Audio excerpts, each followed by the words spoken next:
Primeira Igreja Batista do Pará, rumo aos 130 anos. Saúde, amada igreja, com a graça e a paz do nosso Senhor Jesus Cristo, amém?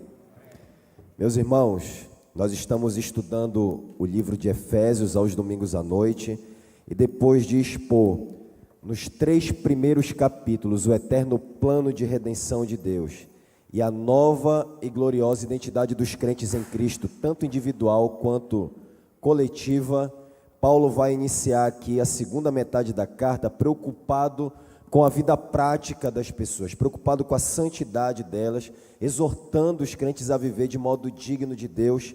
Em Efésios 4:1 a gente já viu isso.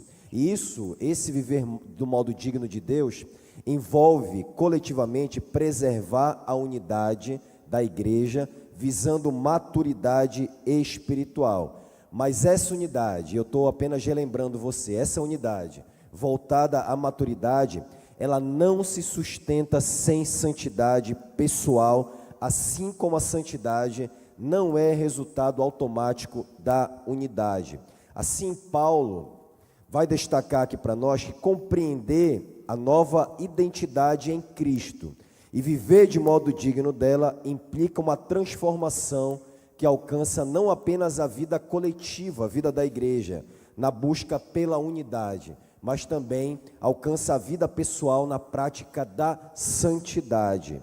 Se na sessão anterior, dos versículos 1 ao 16, o apóstolo nos exorta a andar em unidade, agora, dos versículos 17 a 32, uma nova sessão, ele nos encoraja a andar em santidade.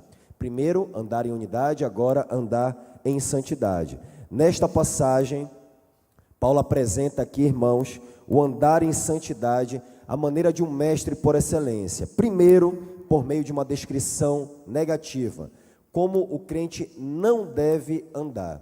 E depois, por meio de uma descrição positiva, como o crente deve andar. Nos versículos 17 a 19 a gente vai ver isso. Hoje, nós vamos nos deter apenas na primeira parte, na descrição negativa, como o crente não deve andar, verso 17 a 19. Eu quero pedir então que você acompanhe a leitura aí na sua Bíblia de Efésios 4, 17 a 19.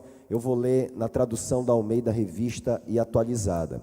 Diz assim a palavra do Senhor: Isto, portanto, digo e no Senhor testifico, que não mais andeis como também andam os gentios, na vaidade dos seus próprios pensamentos, obscurecidos de entendimento, alheios à vida de Deus, por causa da ignorância em que vivem, pela dureza do seu coração, os quais, tendo se tornado insensíveis, se entregaram à dissolução, para com avidez cometerem toda sorte de impureza. Vamos orar mais uma vez?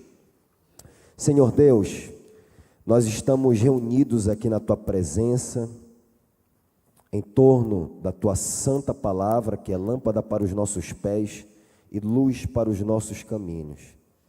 Nós queremos pedir ao Senhor que ilumine os olhos do nosso entendimento para compreendermos, ó Deus, o padrão de vida que o Senhor não deseja que levemos, para que nós caminhemos distantes disso, nem nos aproximemos.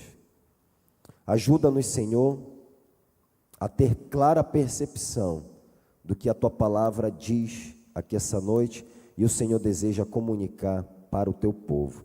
Em nome de Jesus, amém. Aqui nessa passagem, irmãos, do verso 17 ao 19, Paulo nos ensina que a nova vida em Cristo exige abandonar, deixar para trás o antigo modo de viver separado de Deus, marcado por uma mente vazia, um coração endurecido e uma vida moralmente degradada. É isso que Paulo nos ensina aqui em resumo. Vejamos então como Paulo desenvolve essa descrição negativa. Ele a desenvolve em 2 partes. Em primeiro lugar, ele apresenta a natureza e a condição espiritual do velho homem, como nós lemos novamente aqui nos versos 17 e 18. Isto, portanto, digo e no Senhor testifico, que não mais andeis como também andam os gentios, na vaidade dos seus próprios pensamentos, obscurecidos de entendimento, alheios à vida de Deus, por causa da ignorância em que vivem, pela dureza do seu coração. O apóstolo começa exortando aqui os crentes de Éfeso a não viverem como os gentios. Nesse contexto aqui, irmãos, Paulo não se refere a gentios no sentido étnico, mas no sentido espiritual. Ele está se referindo a todos aqueles que não conhecem a Deus. É como se ele dissesse aqui, ouçam, meus irmãos efésios, voltando à exortação inicial, voltando ao que eu comecei a dizer no início dessa carta. Se vocês quiserem viver de modo digno de Deus, então abandonem, deixem para trás o estilo de vida daqueles que estão separados dele, que estão separados de Deus.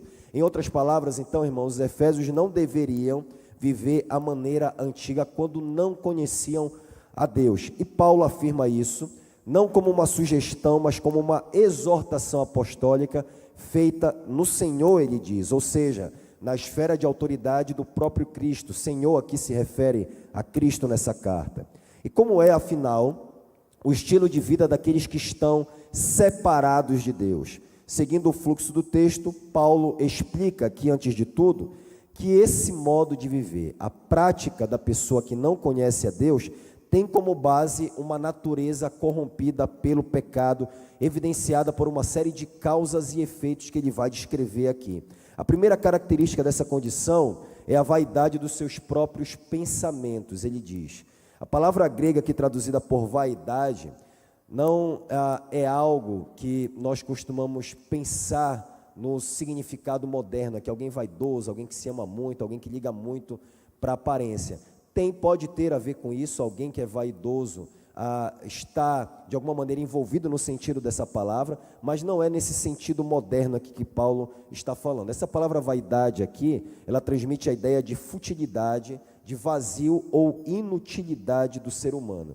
É a mesma palavra que o apóstolo emprega em Romanos 8:20, quando ele afirma o seguinte, abre aspas, que a criação está sujeita à vaidade, não voluntariamente, mas por causa daquele que a sujeitou. Ele está dizendo aqui que a criação está sujeita à futilidade, ou como traduz a NVI, ausência, na verdade, futilidade, como traduz a NVI aqui, ou significa ausência de propósito. Ou seja, o que Paulo está dizendo aqui é que o planeta Terra, que compõe todo esse universo, que era o universo conhecido naquela época, tinha o propósito supremo de glorificar a Deus ao produzir tudo aquilo que sustenta a vida. Mas o universo, por causa da queda, foi submetida à inutilidade, a uma condição de frustração por causa da maldição divina contra o pecado. E por isso não cumpre plenamente o propósito original de glorificar a Deus.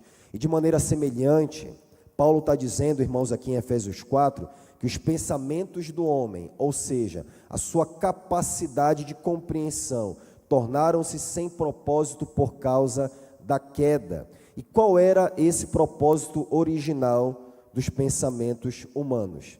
Era glorificar a Deus ao compreender a revelação divina e, como resultado dessa compreensão, adorá-lo como único e verdadeiro Deus e tomar decisões morais santas, decisões que estão de acordo com a vontade de Deus. Mas por que os gentios vivem sem esse propósito moral? Qual é a razão que os seus pensamentos se tornaram fúteis? A razão vem a seguir no versículo 18, Paulo diz que o seu entendimento foi obscurecido, ou seja, os pensamentos ou a mente do homem são destituídos de propósito moral porque o seu processo de raciocínio está em trevas, está na escuridão, o homem não enxerga a verdade de Deus. É interessante notar, irmãos, que no original grego, a expressão obscurecidos de entendimento, que aparece aqui na tradução da Almeida Revista Atualizada, está aqui numa forma verbal que comunica a ideia de que algo ocorreu no passado, mas que os efeitos desse acontecimento continuam expressando resultados no presente até hoje. E quando foi que o entendimento do homem foi obscurecido? A resposta é desde a queda. Desde a queda do homem, o entendimento de toda a raça humana foi obscurecido. E isso aconteceu, você sabe dessa história, porque o homem escolheu voluntariamente rejeitar e distorcer a revelação de Deus e a sua vontade. Como resposta, Deus, em juízo, confirma essa escolha, entregando o homem às consequências do seu próprio caminho. É o que vemos, por exemplo, irmãos, no caso do faraó. Você conhece a história do faraó lá na narrativa da libertação do povo de Israel do Egito? O faraó, o texto diz lá em Êxodo que ele endureceu o seu próprio coração. E Deus, judicialmente, entregou o faraó a um endurecimento maior. Você vai ver isso se repetindo ao longo da narrativa ali das 10 pragas do Egito. O faraó endureceu seu coração, mas também diz que Deus endureceu o coração do faraó. Agora, e se os descrentes estão vivendo na vaidade dos seus próprios pensamentos e com o entendimento obscurecido, então qual é o verdadeiro problema? Qual é a causa disso daqui? Não é apenas um problema intelectual, meus irmãos, não é falta de informação, não é falta de luz, é um problema espiritual. Veja o que Paulo diz a seguir na sua Bíblia. Paulo diz que eles estão alheios à vida de Deus. Isso significa que eles estão separados da vida que procede de Deus. E de fato, eles jamais desfrutaram dessa vida desde a queda de Adão. E essa aqui, meus irmãos, é apenas uma outra maneira das muitas que Paulo usa aqui nessa carta para descrever a condição dos gentios incrédulos antes de Cristo. Eles estavam mortos em delitos e pecados, ele já disse isso em Efésios 2:1, e ele disse também em Efésios 2:11 e 12, que eles estavam sem Cristo, separados da comunidade de Israel, estranhos às alianças da promessa, sem esperança e sem Deus no mundo. E qual é a raiz de tudo isso daqui? De onde vem essa separação de Deus? Seguindo o versículo 18, Paulo nos dá a causa imediata aqui dessa alienação, dessa separação. Ele diz, por causa da ignorância em que vivem. Aqui, a ignorância, ela se refere à falta de conhecimento da revelação e da vontade de Deus. Mas essa ignorância aqui não se trata, irmãos, de uma ignorância inocente, uma ignorância da qual o homem é vítima. E isso se torna evidente quando Paulo vai mais fundo aqui um pouco e ele mostra a raiz dessa ignorância. O que ele diz aí? O que está na sua Bíblia? Na minha está assim, pela dureza do seu coração.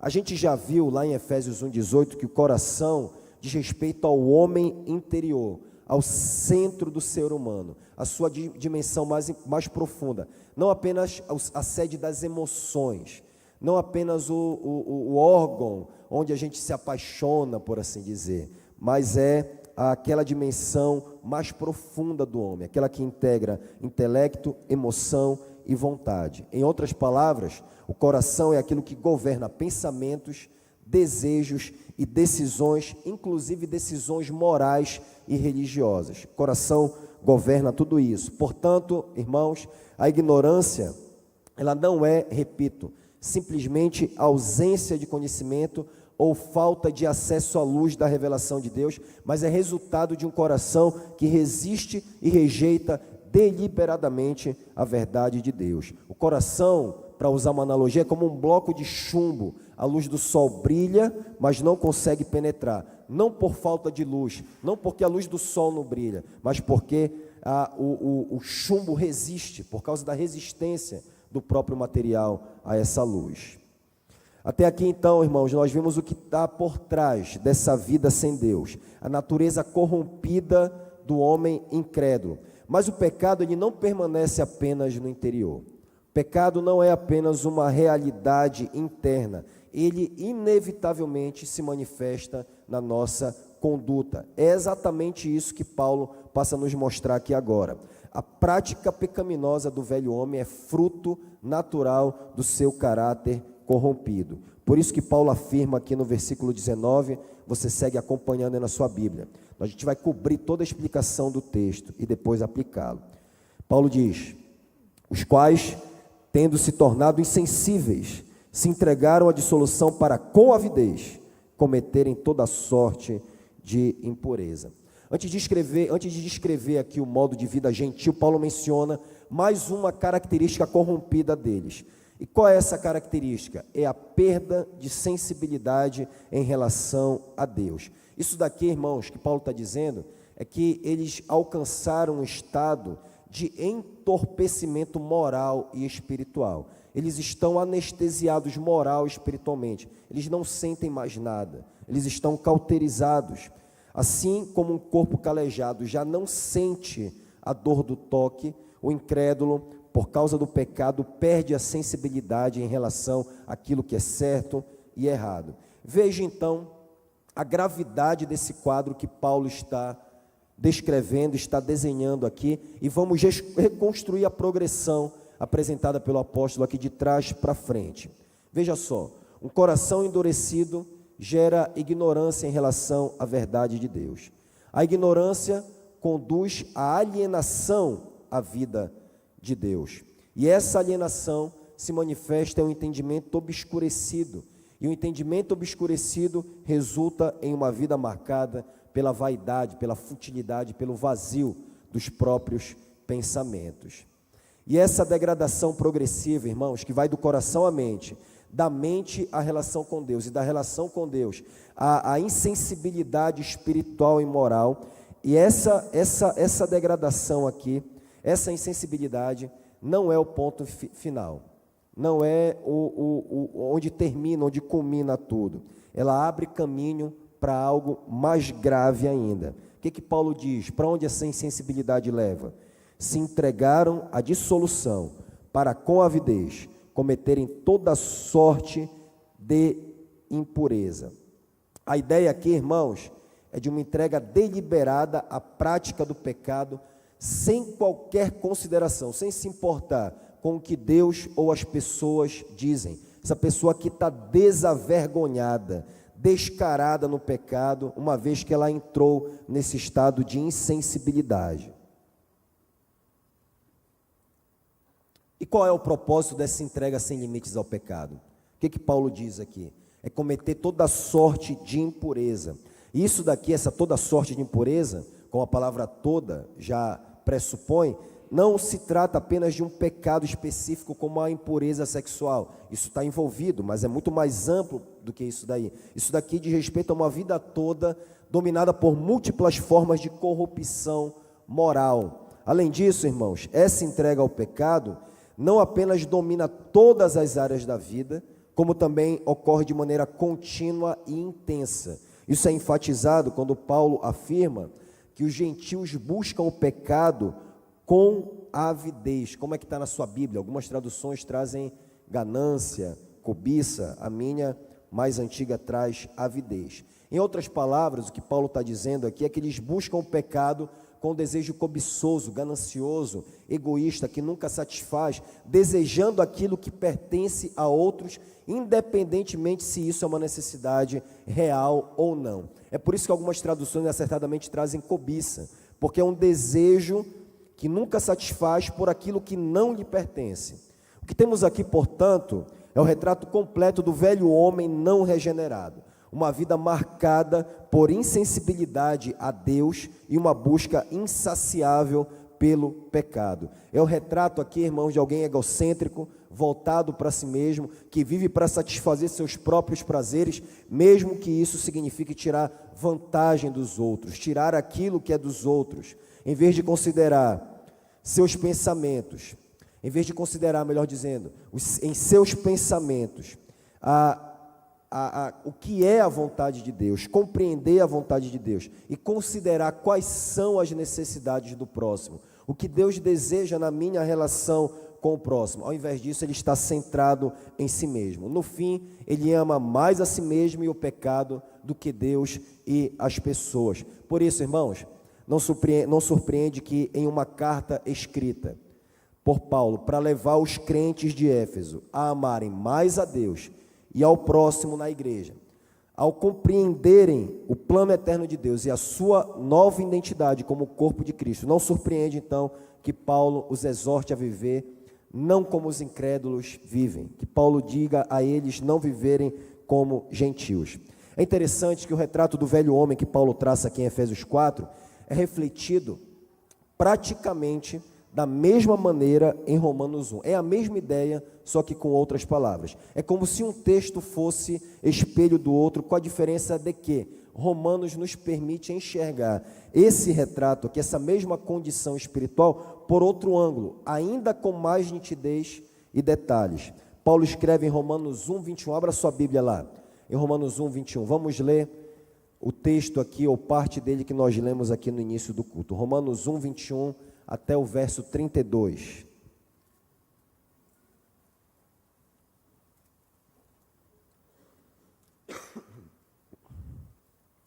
Romanos capítulo 1, do verso 21 ao 32.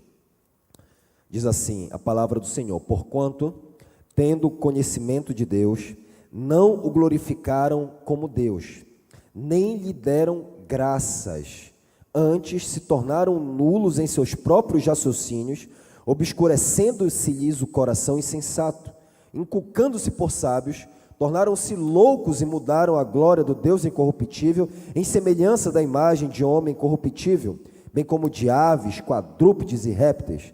Por isso, Deus entregou tais homens à imundícia, pela concupiscência de seu próprio coração, para desonrarem seu corpo entre si, pois eles mudaram a verdade de Deus em mentira, adorando e servindo a criatura em lugar do Criador, o qual é bendito eternamente. Amém. Por causa disso, os entregou Deus a paixões infames, porque até as mulheres mudaram o modo natural de suas relações íntimas por outro, contrário à natureza. Semelhantemente, os homens também, deixando o contato natural da mulher, se inflamaram mutuamente em sua sensualidade, cometendo torpeza, homens com homens, e recebendo em si mesmos a merecida punição do seu erro.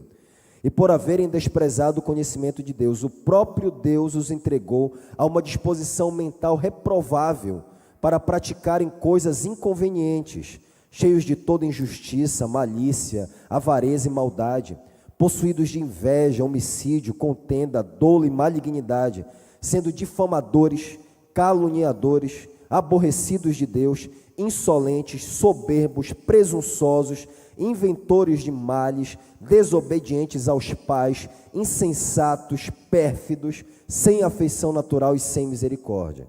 Ora, conhecendo eles a sentença de Deus, de que são passíveis de morte os que tais coisas praticam, não somente as fazem, mas também aprovam os que assim procedem. Está aqui em detalhes toda sorte de impureza da qual Paulo fala aqui em Efésios 4. Veja que lista abrangente, como eu disse, não envolve apenas impureza sexual. Meus irmãos, deixa eu dizer uma coisa para vocês aqui, inclusive. Pastor Heiken, Pastor André, se eu estivesse formulando uma lista de pecados, eu não colocaria desobediência aos pais. Colocaria? Eu não colocaria, eu pensaria em outras coisas. Mas Paulo coloca aqui desobediência aos pais. Esse é o tipo de crime que nós consideraremos aí no mundo, o mundo considera. Inclusive eu vou mostrar aqui que o mundo tem os seus pecados, seleciona os seus pecados. E Paulo está mostrando aqui que eles não apenas praticam, mas eles aprovam. Veja aqui, por exemplo, que dessa lista aqui, tem pecados que são são institucionalizados, é o que eu quero dizer, está aqui a palavra. As pessoas se organizam em volta deles aqui, como o homossexualismo. Você já viu pessoas fazendo passeata, carreata em favor da fofoca? Já viu? Mas você já viu passeata, carreata em favor da homossexualidade? Para você ver um nível de organização, de aprovação, para que as pessoas pratiquem os mesmos pecados. Institucionalizaram a prática do pecado, de tão maligno que é o coração humano. Romanos 1, meus irmãos, confirma e amplia o que nós vimos em Efésios 4. Um coração endurecido gera ignorância em relação à verdade de Deus. A ignorância conduz à alienação da vida de Deus, e essa alienação se manifesta em um entendimento obscurecido. E esse entendimento obscurecido resulta em uma vida marcada pela vaidade dos seus próprios pensamentos. E o resultado disso é insensibilidade espiritual. E essa insensibilidade inevitavelmente desemboca em uma vida entregue ao pecado de forma crescente, insaciável e cada vez mais degradante. E o que é ainda mais trágico, e que Romanos amplia e enfatiza, é que quando as pessoas insistem nesse caminho, Deus as entrega ao próprio pecado, agravando ainda mais a sua condição. Deus julga essa pessoa agravando a sua condição. É, em certo sentido, um juízo divino. Deus pode não abrir a terra e engolir, como fazia no Antigo Testamento. Deus pode não mandar descer fogo e saraiva do céu em cima da cabeça da pessoa. Mas o pior juízo de Deus é Ele dizer o seguinte: seja feita a sua vontade, entregar a pessoa ao próprio pecado. É exatamente diante desse quadro tão sombrio, meus irmãos, esse quadro tão sombrio da natureza humana, não regenerada, que o contraste com Cristo se torna evidente e a obra de Jesus ganha todo o significado. Enquanto o homem vive em entrega egoísta ao pecado, uma entrega intencional, deliberada, Jesus, Cristo, ao contrário, ele não se entregou ao pecado, mas ele se entregou obedientemente ao Pai e se ofereceu voluntariamente como sacrifício a Deus pelos nossos pecados. O homem se entrega ao pecado e colhe juízo, tornando-se escravo do pecado. Cristo, por outro lado, se entrega por pecadores e toma sobre si o juízo para nos tornar livres do pecado. Olha que contraste maravilhoso aqui quanto à obra de Cristo e a obra do homem irregenerado. É por isso, irmãos, que o Evangelho ele é indispensável. Não existe nenhuma esperança para o homem não regenerado a parte de Cristo Jesus. O homem nessa condição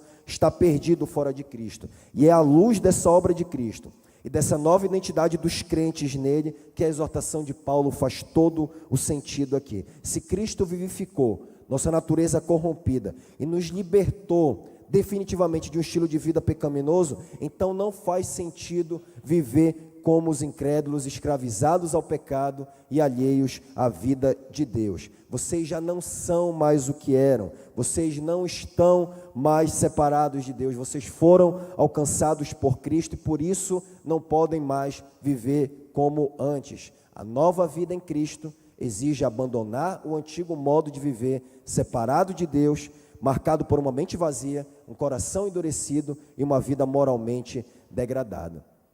E se você quer saber qual é a relevância disso para você que está aqui esta noite, começa por entender o seguinte, que a mente, os pensamentos, ocupam um lugar central na batalha da santidade. No nosso contexto evangélico brasileiro, fala-se muito de batalha espiritual. Geralmente fala-se disso em termos de confrontos de poder entre Deus e o diabo, como se fossem poderes iguais, rivalizando, disputando, medindo força. Só que isso não é uma verdade, não é uma verdade. A razão é porque ainda existe conflito, existe ainda, porque Satanás ainda continua a agir, é porque Deus quer, simplesmente porque Ele quer. Porque quando Ele vier, Tessalonicenses diz, inclusive, que Jesus com o sopro da sua boca vai matar o anticristo.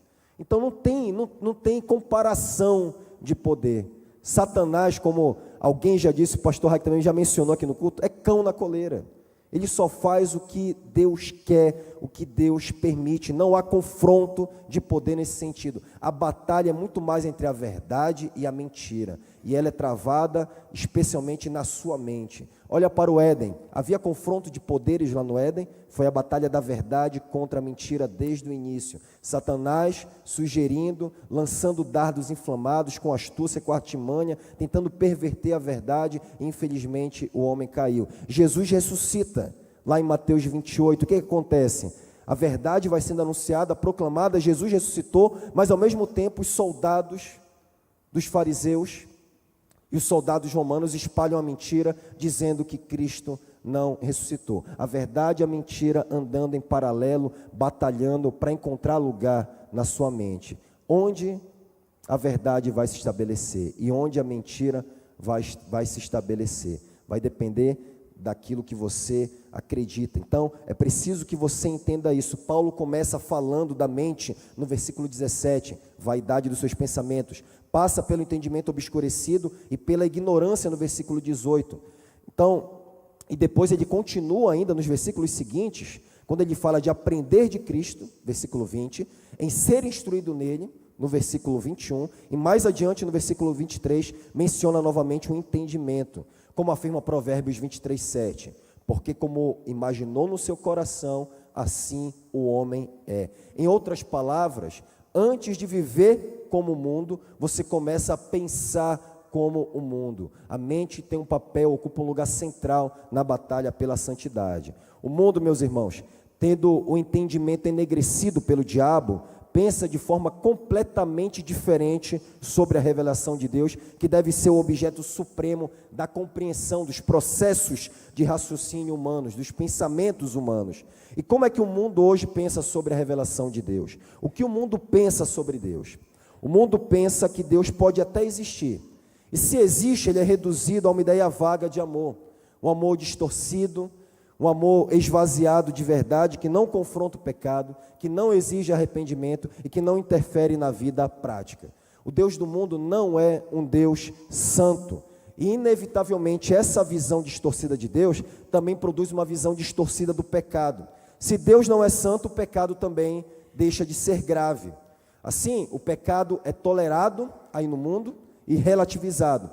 Práticas como prostituição, adultério, drogas e aborto passam a ser completamente normalizadas.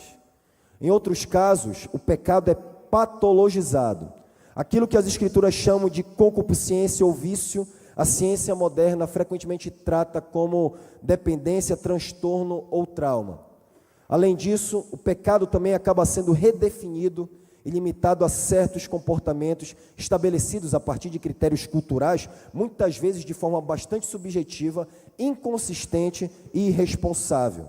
Destaco, por exemplo, aqui os pecados sociais do mundo aí fora, como racismo, homofobia, misoginia e preconceito de classe, bem como os pecados ambientais, como o consumismo desenfreado e a destruição do ecossistema. Eu estou dizendo que isso daqui é aprovado, que nós devemos aprovar isso? Não, não estou dizendo isso. O meu ponto é que pecado não é exatamente isso daqui. Não se limita a listas como essa daqui. E nesse contexto, o único pecado imperdoável hoje parece discordar da ênfase exagerada dessa agenda ideológica. Nada disso daqui é permitido, mas intolerância é permitido contra quem pensa o contrário. E se Deus não é santo, nem o pecado é visto como algo grave, então Cristo torna-se irrelevante, Cristo torna-se inútil, desnecessário, deixando de ser percebido como de fato ele deve ser, como aquele que liberta do pecado e da sua condenação. E como é que Jesus passa a ser visto então? Jesus passa a ser visto menos como um Salvador e Senhor, e mais como uma espécie de psicólogo ou terapeuta. E o objetivo desse psicólogo ou terapeuta, chamado Jesus, é ajudar o indivíduo a lidar com as suas emoções e melhorar sua autoestima sem confrontar a culpa ou sua condição de pecado. A ideia aí fora é que ninguém pode sentir culpa, e por isso que estão mudando os nomes do pecado e dando outros rótulos, para que a pessoa seja vítima e não culpada. E pelo fato do mundo distorcer a verdade de Deus, irmãos, trocando a verdade pela mentira e reafirmar isso continuamente, ele vai se tornando incapaz de tomar decisões com o propósito moral correto. Os incrédulos estudam, trabalham, negociam, socializam-se, casam-se, procriam-se, praticam esportes e realizam muitas outras atividades da vida comum e fazem tudo isso de uma perspectiva completamente inútil, fútil, vazia. Até mesmo quando eles celebram datas cristãs do calendário cultural, como Natal e Páscoa, fazem tudo isso daí sem utilidade, esvaziando essas ocasiões do seu propósito correto, do seu propósito de adorar a Deus e nos levar a uma vida de santidade. Porque em todas as ações das pessoas incrédulas não há adoração a Deus, repito, nem decisões orientadas pela santidade. Por isso não trazem nenhum ganho espiritual para as pessoas, nem conduzem ninguém a Deus. Eles gastam toda a sua vida e seus recursos buscando algo que eles nunca vão encontrar senão em Cristo Jesus. E tudo isso, todas essas coisas, quando desconectadas de Deus, são completamente inúteis, são completamente vazias, sem propósito. Não é de admirar, portanto, que o homem mais bem-sucedido em termos de riquezas, sabedoria e honras da história, ninguém jamais aqui vai ter honra, glória e prestígio, por mais que trabalhe, por mais que se esforce. Quem é o brasileiro que tem mais honra e prestígio hoje? E dinheiro, sei lá, Neymar, vem à tua mente? Ninguém que hoje pode ser comparado à glória, à riqueza, prestígio e sucesso de Salomão. E é interessante que ele, ao iniciar o livro de Eclesiastes, diz que uma vida de uma perspectiva sem Deus é vaidade de vaidades, tudo é vaidade, diz o pregador. E à medida, irmãos, que os descrentes tomam decisões morais que não glorificam a Deus, com um coração endurecido que rejeita a verdade de Deus, eles se afastam cada vez mais dele e se afundam progressivamente no pecado. E sabe o que é espantoso nisso? Deixa eu te dizer, é que eles passam a estar dispostos a fazer qualquer coisa, caso não haja punição, porque eles se tornaram insensíveis ao que é certo e errado e perderam a noção de vergonha diante de Deus e dos homens. Estão dispostos a fazer qualquer coisa, caso não haja punição. É por isso, irmãos, que quando se deseja normalizar determinado comportamento, que até então é reconhecido como criminoso, muitas vezes o caminho imediato é simplesmente deixá-lo de considerar, deixar de considerá-lo como crime, é descriminalizar essa prática. Foi o que ocorreu, por exemplo, no caso do porte de maconha para consumo próprio. Até recentemente, em 26 de junho de 2024, essa conduta era crime aqui no Brasil. Agora passou a haver um entendimento jurídico que permite o maconheiro portar até 40 gramas ou cultivar 6 plantas de erva sem enquadramento criminal. E essa alteração jurídica é resultado da campanha ideológica progressista para a descriminalização generalizada das drogas. Um outro exemplo ainda mais sensível é o debate em torno da pedofilia. Após o DSM-5, por assim dizer, a Bíblia dos psiquiatras, classificar a pedofilia em termos de transtorno, agora, saiba, na Europa já existe há algum tempo um partido legalizado pela justiça holandesa que luta para legalizar a pedofilia, pornografia infantil e até sexo com animais. O Partido da Caridade, Liberdade e Diversidade. Veja, irmãos, o simples fato da existência, da legalização, da existência, melhor dizendo, de um partido desse, já é um sinal alarmante existir uma coisa como essa. Mas mais preocupante ainda é a sua legalização. E esse é um ponto de abertura repugnante para a descriminalização da pedofilia. E eu já vi jornalistas da Globo tratando pedofilia como doença, como transtorno. E isso está começando a chegar aqui próximo de nós. É isso que os incrédulos querem, derrubar toda a punição para o seu pecado, a fim de se entregarem toda sorte de impureza. Querem lançar-se publicamente no pecado sem qualquer consequência. E o que está por trás disso? É a cobiça, a ganância, um desejo que nunca se satisfaz. Eles querem, inclusive, aquilo que não lhes pertence, e eles estão dispostos até a se aproveitar das pessoas para conseguirem o que desejam de uma maneira desenfreada e descarada. Querem a sua mente, querem a sua atenção, eles querem a sua consciência, eles querem os seus afetos, eles querem o seu corpo, a sua nudez, o seu dinheiro, os seus cônjuges, as suas crianças, a sua família e, sobretudo, a sua adoração. Eles querem tudo, querem usar você para satisfazer os seus desejos egoístas e sem limite. Não tem limite. Veja, por exemplo, alguém que tem problema com pedofilia, que é pego nesse pecado. Quando você vai rastrear, via de regra, quando eu leio notícias a respeito desse tipo que surgem nos noticiários aí, sempre que vão olhar o computador, a pessoa tem pornografia lá no meio. Porque nunca se satisfaz. Sempre aquilo leva a outras coisas, a outras maneiras de impureza. E isso é apenas um exemplo na área de impureza sexual. E o que isso tem a ver com os crentes, irmãos? O que isso tem a ver conosco? Absolutamente nada. Não tem nada a ver conosco isso daqui. A nossa vida não pode ter qualquer vínculo com isso. Essa não é a nossa vida, essa não é mais a nossa realidade, não pode ser. Já fomos assim um dia, já tivemos essa natureza corrompida, mas agora em Cristo não foi isso que nós aprendemos dele. Vocês observaram atentamente até aqui a descrição de Paulo do velho homem? Vocês viram como ele vive? Vocês prestaram atenção em como isso é apenas um reflexo da sua natureza corrompida e irregenerada? Portanto, se vocês prestarem atenção, e se de fato nós recebemos uma natureza justa e santa em Cristo, então nós devemos abandonar completamente a antiga maneira de viver. Nós devemos andar muito longe disso daqui, nem sequer chegar perto e evitar qualquer tipo de associação ou até mesmo aparência. Talvez você não saia com uma lista de regras aqui do que você deve fazer, mas você sabe que você deve, de maneira nenhuma, voltar às suas antigas práticas e nem as práticas daqueles que não conhecem a Cristo. Como é que você tem andado? Talvez você esteja andando muito perto do mundo e praticando as coisas do mundo. Deixe Deus falar com você. Deus está falando com você essa noite. Não resista. Permita que nessa noite Ele fale ao seu coração, dê ouvidos a Ele e que Ele corrija os seus caminhos. Não deixe que o mundo formate a sua maneira de pensar por meio de psicologias e ideologias mundanas, difundidas através de livros, filmes, séries, redes sociais e, infelizmente, até mesmo dentro das próprias igrejas. Você já gastou muitas horas nisso.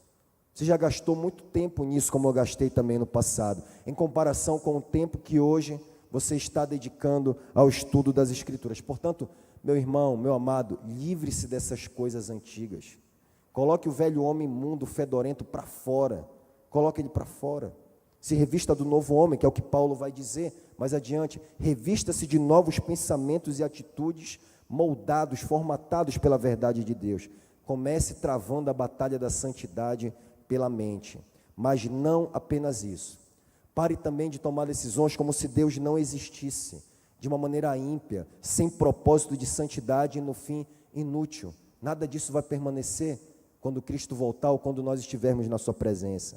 Decida não ir, decida não se aproximar, não conversar, não responder, não enviar, não ver, não tocar, não assinar, não comprar, não vender, não se relacionar e tantas outras coisas, quando isso não promove a santidade de Deus, a sua própria santidade e a santidade da igreja. Decida não andar como as pessoas do mundo andam. Não se entregue a uma vida dupla, que só é contida pelo medo de ser exposto e punido. Não trate o pecado como algo normal, de forma desavergonhada, descarada, desde que não haja punição. Não lide com o pecado apenas para escondê-lo, ao invés de abandoná-lo. E pare também de usar as pessoas para satisfazer os seus desejos insaciáveis e impuros, ao invés de amá-las, ao invés de tratá-las com dignidade, como imagem e semelhança de Deus. Isso acontece quando você explora alguém financeiramente, cobrando injustamente, pensando apenas no lucro. Quando você se relaciona com alguém apenas para suprir a sua carência emocional ou o seu desejo sexual. Deixe-me dirigir essa palavra aqui, citando mais uma vez pornografia. Aqueles atores e aquelas atrizes pornô, eles precisam de Cristo. E não que as pessoas usem eles de uma maneira egoísta para satisfazer os seus desejos. Eles precisam de Jesus. E nós precisamos orar pela misericórdia de Deus na vida daquelas pessoas e não participar da obra das trevas. Isso também acontece quando você consome imagens ou conteúdo que transformam os objetos do outro, como os corpos dos outros, como objetos de prazer. O que você tem olhado nas redes sociais? Tudo isso aqui, irmãos, é a expressão prática do egoísmo e da cobiça insaciável que marca o velho homem. Como é que você tem andado? De que maneira você tem vivido? Eu não conheço os detalhes da sua vida, mas eu sei como você deve andar a partir de hoje. Não mais como você andava no passado. Não mais como o velho homem dominado por pensamentos vazios, um coração endurecido e uma vida distante de Deus. Lembre-se, você já não é mais quem você era. Você foi alcançado por Cristo.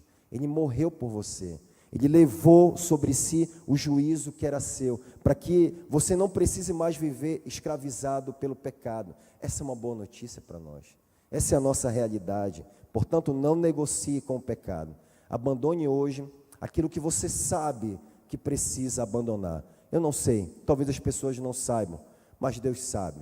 Confesse a Ele, coloque diante dEle, porque nós temos uma maravilhosa promessa, que nós só não lançamos mão se nós amarmos mais o pecado do que a Cristo. Que se nós confessarmos os nossos pecados, Ele é fiel e justo para nos perdoar e purificar de toda a injustiça e nos dar uma nova caminhada, uma nova vida, escrever os nossos caminhos em caminhos de pureza, de santidade. E eu espero que você saia daqui hoje, pela graça de Deus, andando em novidade de vida. Amém? Vamos orar. Senhor, graças te damos, ó Deus, pela tua palavra, por ter falado conosco nessa noite, por meio dela. E eu rogo, Senhor, para que essa mesma palavra, que expôs os segredos do coração aqui essa noite, também gere transformação, Senhor. A tua palavra que é viva e eficaz, que penetra no ponto mais interior da alma, como penetrou no coração de alguns aqui, e trouxe para fora, Pai, as coisas que não te agradam. Ó Deus, que as pessoas que estão aqui essa noite, nessa condição, tanto aquelas que já te conhecem, quanto aquelas que não te conhecem, que elas recebam do Senhor, Pai, a esperança de transformação, e a própria transformação que vem da tua palavra, por meio do teu Santo Espírito. Se há alguém aqui que não entregou a sua vida a Cristo essa noite, Pai, que ela receba uma nova natureza, que o Senhor tire a velha roupagem dela, do pecado, e coloque nela vestes de justiça, Senhor, as vestes da justiça de Cristo, e que ela ande nas boas obras que de antemão o Senhor preparou para que nós andássemos em Cristo Jesus. Nele nós oramos. Amém.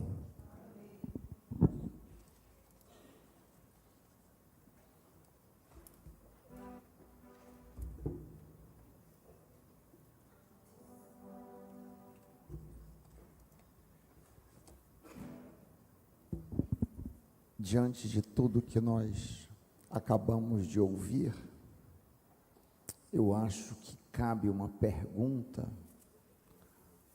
àqueles que ouviram essas coisas, todos nós. Há alguém aqui que anda desviado do caminho do Senhor e envolvido nas práticas que nós ouvimos? Há alguém aqui também que nunca aceitou a Cristo como seu Salvador e Senhor? Eu acho que é um momento apropriado, se é o caso, de você se render. Eu andei desviado anos da minha vida dentro da igreja. Quem sabe você, esse é o caso seu. Isso é muito grave, isso é muito sério. Deus teve misericórdia de mim e me resgatou. E você, qual é a sua condição? Amado, amada, leve a sério, a palavra do Senhor diz: se hoje ouvirdes a minha voz, não endureçais os vossos corações. Se você ouviu a voz do Senhor hoje à noite, de alguma maneira o Espírito age de formas misteriosas, que muitas das vezes a gente não entende, mas eu senti o desejo de fazer esse apelo hoje à noite. Se você ouviu a voz do Senhor de alguma forma, de alguma maneira, e você precisa reparar algo, seja aceitando a Cristo como Salvador e Senhor da sua vida, ou quem sabe, seja se reconciliando, como eu fiz anos, décadas atrás. Se você quer tomar qualquer decisão, eu queria orar por você hoje à noite. Não se importe com a pessoa ao lado, ande diante de Deus. Não se impressione com o que as pessoas pensam a seu respeito. As favas com o que as pessoas pensam a meu e a teu respeito. mas o que Deus pensa de mim e de você. É isso que conta em última instância. Todos nós, eu e você, estaremos em algum momento diante do juiz do universo. Isso deve nos pressionar a tentar viver reta, justa e santamente. Então, se você quiser tomar qualquer decisão que o Espírito Santo está te levando a tomar, seja ela qual for, levante uma de suas mãos, corajosamente eu queria orar por você. Levante sem se preocupar com quem quer que seja, levante sua mão, agora no nome de Jesus. Se há qualquer decisão que você precisa tomar, eu quero dar essa oportunidade. Não saia daqui sem Cristo, sem ajeitar a sua vida, sem alinhar sua vida diante de Deus. Há alguém? Eu não vou me demorar, isso é uma oportunidade de ouro. Só uma coisa eu quero dizer com muito amor: se você resiste à voz do Senhor, isso será cobrado de você, amigo. Isso será cobrado de você em algum momento. Que Deus tenha misericórdia de mim e de você, em nome de Jesus, amém. Antes de nós participarmos da Santa Ceia, eu queria que todos aqueles que são membros desta igreja, se você é membro desta igreja, eu queria te convidar para ler o pacto de membresia das igrejas batistas da CBB de pé. Se você é membro da igreja, fique de pé, que nós vamos ler em um só coração o pacto das igrejas batistas da Convenção Batista Brasileira. Vamos ler juntos. Solta o texto, por favor. Vamos ler juntos. Tendo sido levados pelo Espírito a Jesus Cristo como o único e suficiente Salvador, e batizados sob profissão de fé, em nome do Pai, do Filho e do Espírito Santo, decidimos-nos unânimes com um corpo em Cristo, firmar solene e alegremente na presença de Deus e desta congregação o seguinte pacto: comprometemo-nos a, auxiliados pelo Espírito Santo, andar sempre unidos no amor cristão, trabalhar para que esta igreja cresça no conhecimento da palavra, na santidade, no conforto mútuo e na espiritualidade, manter os seus cultos, suas doutrinas, suas ordenanças e sua disciplina, contribuir liberalmente para o sustento do ministério, para as despesas da igreja, para o auxílio dos pobres e para a propaganda do Evangelho em todas as nações. Comprometemo-nos também a manter uma devoção particular, a evitar e condenar todos os vícios, a educar religiosamente nossos filhos, a procurar a salvação de todo mundo, a começar dos nossos parentes, amigos e conhecidos, a sermos corretos nossas transações, fiéis em nossos compromissos, exemplares em nossa conduta, ser diligentes nos trabalhos seculares, evitar a detração, a difamação e a ira, sempre e em tudo, visando a expansão do reino do nosso Salvador. Além disso, comprometemo-nos a ter cuidado uns dos outros, a lembrarmos-nos uns dos outros nas orações, ajudar mutuamente nas enfermidades e necessidades, cultivar relações francas e a delicadeza no trato, estar prontos a perdoar as ofensas, buscando, quando possível, a paz com todos os homens. Finalmente, nos comprometemos a, quando sairmos desta localidade para outra, nos unirmos a uma outra igreja da mesma fé e ordem, em que possamos observar os princípios da palavra de Deus e o espírito deste pacto. O Senhor nos abençoe e nos proteja, para que sejamos fiéis e sinceros até a morte. Amém. Amém. Que documento lindo. Isso costumava vir, podeis assentar. Este pacto tradicional das igrejas da CBB, costumava vir no certificado de batismo, na parte traseira do certificado de batismo, dos nossos certificados de batismo.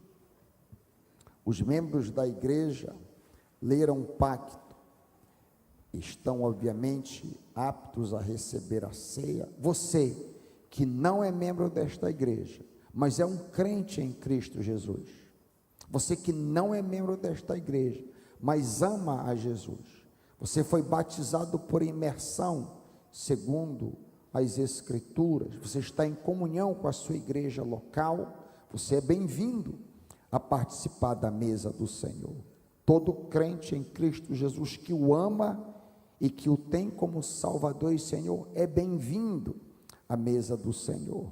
O único senão a todos nós é que nós devemos nos examinar. A palavra do Senhor diz: ouça, examine-se o homem a si mesmo, e assim coma do pão e beba do vinho, pois quem come e bebe sem honrar o corpo, sem levar em conta se está em pecado ou não, bebe e come castigo, juízo sobre si mesmo.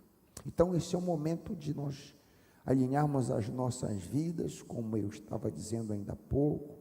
Vamos confessar no nosso coração se alguma coisa precisa ser reparada, e vamos alegremente participar do pão e do vinho. Vamos sair daqui com alegria, tendo participado da mesa do Senhor. Para tanto, eu queria chamar o corpo diaconal, que vai distribuir esses elementos. Queria chamar o corpo diaconal.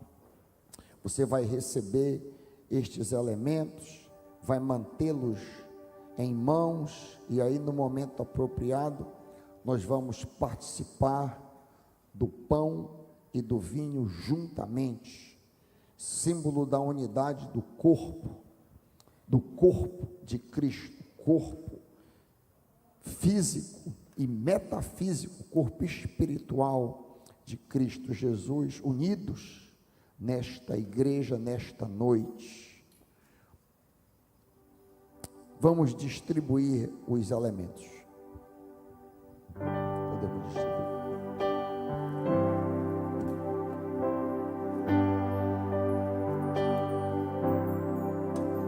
Luz de cruz erigiu, ela ao dia fugiu, revelando vergonha e pavor. Mas eu amo a Jesus e morreu nessa cruz, dando a vida por mim, pecador.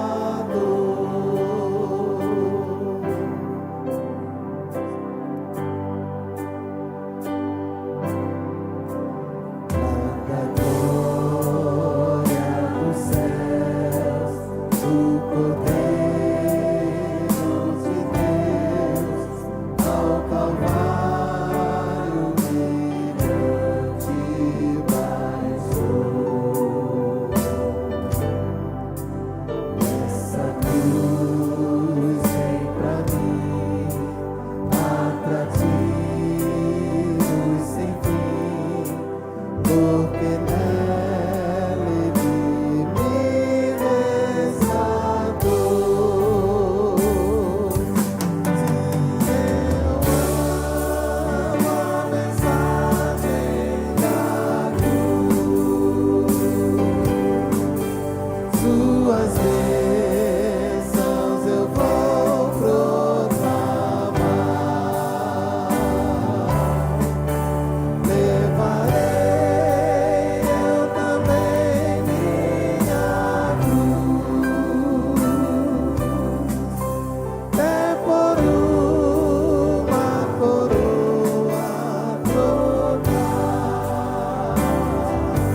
bênçãos eu vou proclamar. Levarei eu também minha cruz, é por uma coroa trocar.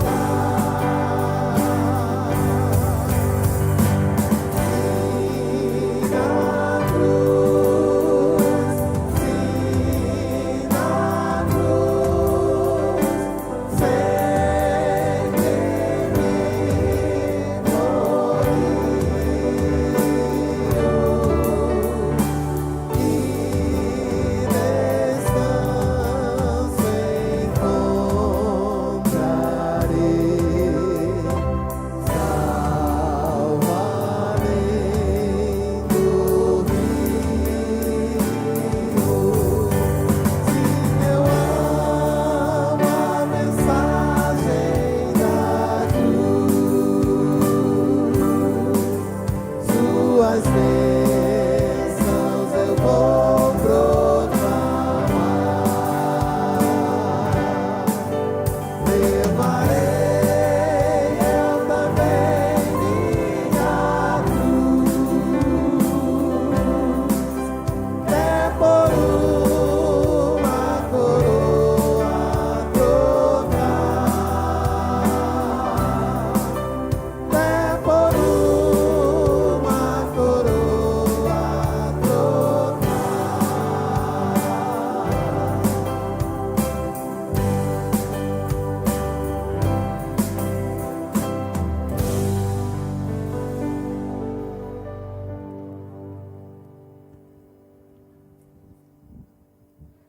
Enquanto estamos aqui neste mundo, temos uma cruz para carregar. A cruz nos é mostrada muitas vezes durante o dia. A cruz é o cruzamento da minha vontade com a vontade de Deus. Todas as vezes que a vontade de Deus encontra a minha vontade, eu estou diante da cruz. Eu tenho que tomar uma decisão. Se eu vou carregar a cruz, ou eu vou fazer a minha vontade. É simples assim. Que o Senhor nos dê graça a cada momento. Cada momento. Isso é o verdadeiro cristianismo. Quando eu vivo momento a momento diante do Senhor. E sabe, meus irmãos, não há vida melhor do que esta. É melhor, na realidade é a única vida que faz sentido. Vida feliz, vida alegre, a vida crucificada, é um mistério isso. Mas eu tenho visto que quanto mais eu avanço nessa vida, mais feliz eu me torno. Que coisa maravilhosa. Negando. Você sabia que a autobiografia de Cristo numa linha é justamente essa? 33 anos e meio, numa linha. Eu desci do céu, não para fazer a minha vontade, mas para fazer a vontade daquele que me enviou. Ou seja, eu desci do céu para crucificar a minha vontade. Foi tudo que Jesus fez neste mundo. Ele fez, foi para a cruz, ensinou, mas a essência da vida de Jesus foi a crucificação da vontade. E é essa crucificação da vontade que eu e você somos chamados a tomar dia após dia. Que o Senhor nos dê graça para tanto. Você pode pegar o copinho, tira o plástico de cima, e aí você pega o pãozinho que está dentro.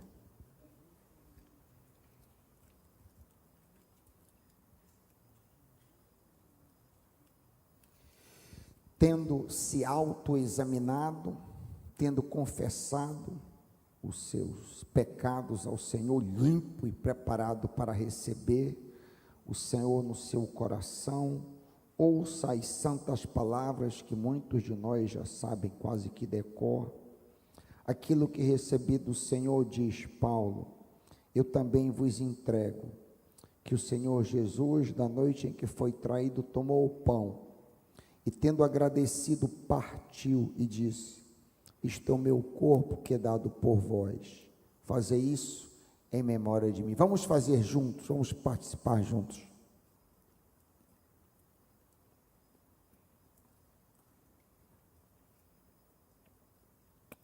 Obrigado, Senhor Jesus, por ter dado o teu corpo por mim, por nós.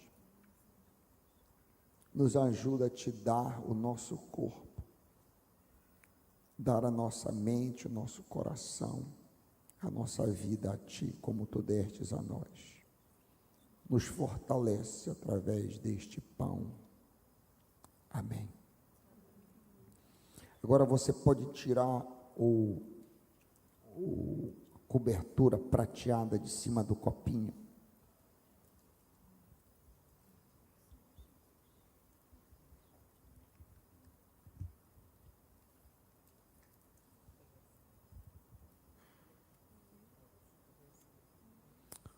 O texto segue: de igual maneira, depois de comer o pão, também tomou o cálice, dizendo: este cálice é a nova aliança no meu sangue. Fazei isso todas as vezes que o beberdes, em memória de mim. Vamos fazer conforme fomos orientados pelo Senhor.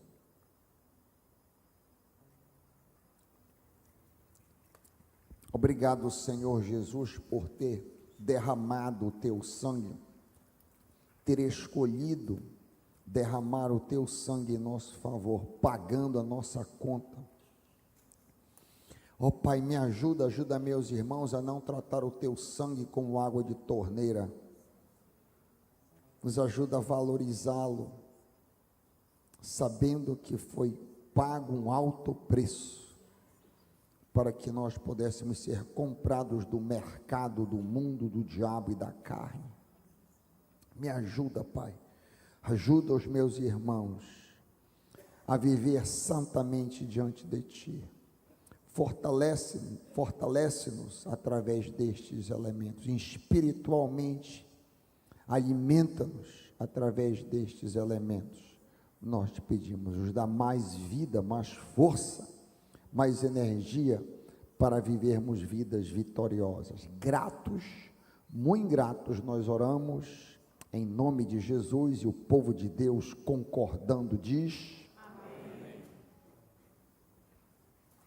Vamos triunfalmente cantar a respeito do Cristo ressurreto.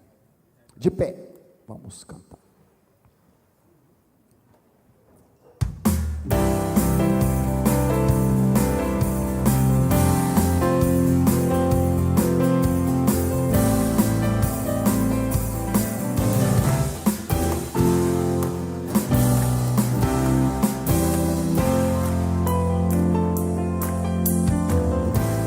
Morreu por nós, Jesus o Cristo.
surgiu, Cristo sempre reinará. Que toda língua declare que Jesus é o Senhor. Sim, exaltemos nosso eterno Salvador. Eterno Salvador.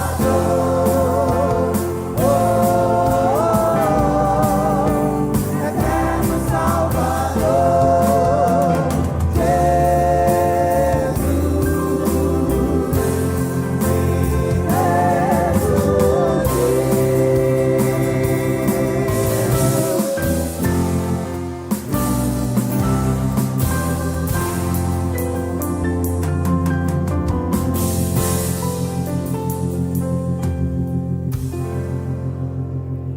Me veio à mente as palavras que foram ditas às mulheres.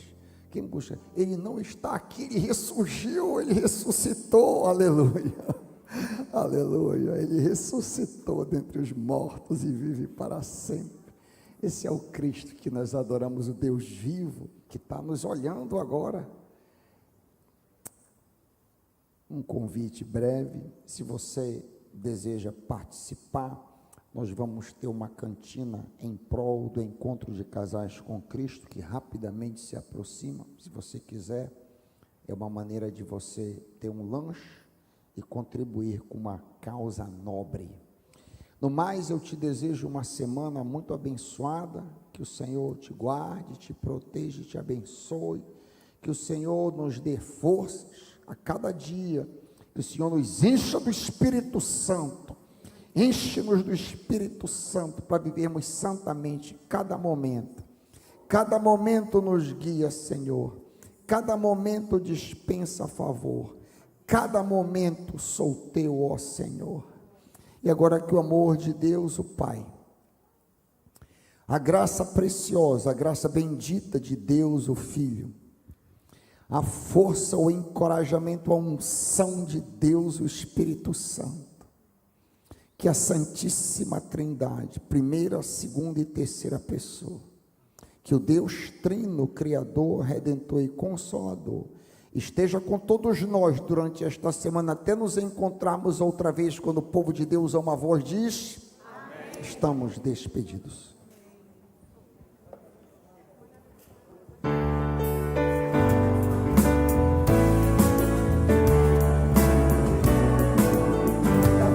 Acompanhar nesta transmissão do culto a Deus na Primeira Igreja Batista do Pará. Somos uma igreja que expõe a palavra de Deus e cremos que a Bíblia é inerrante, infalível e suficiente para nos tornar mais parecidos com Jesus. Queremos te encorajar a estar conosco em nossos cultos presenciais aos domingos, às quartas e aos sábados. Assim, poderemos celebrar juntos o Deus vivo e aprendermos mais as verdades de sua palavra. Se você tomou alguma decisão, entre em contato conosco através do nosso site e das redes sociais.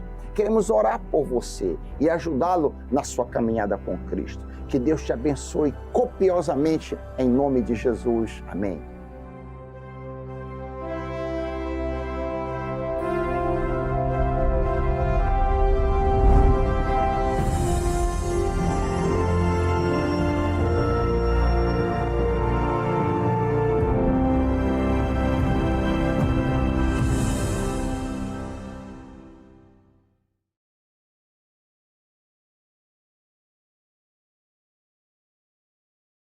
Obrigado por nos acompanhar nesta transmissão do culto a Deus na Primeira Igreja Batista do Pará. Somos uma igreja que expõe a palavra de Deus e cremos que a Bíblia é inerrante, infalível e suficiente para nos tornar mais parecidos com Jesus. Queremos te encorajar a estar conosco em nossos cultos presenciais aos domingos, às quartas e aos sábados. Assim, poderemos celebrar juntos o Deus vivo e aprendermos mais as verdades de sua palavra. Se você tomou alguma decisão, entre em contato conosco através do nosso site e das redes sociais. Queremos orar por você e ajudá-lo na sua caminhada com Cristo. Que Deus te abençoe copiosamente em nome de Jesus. Amém.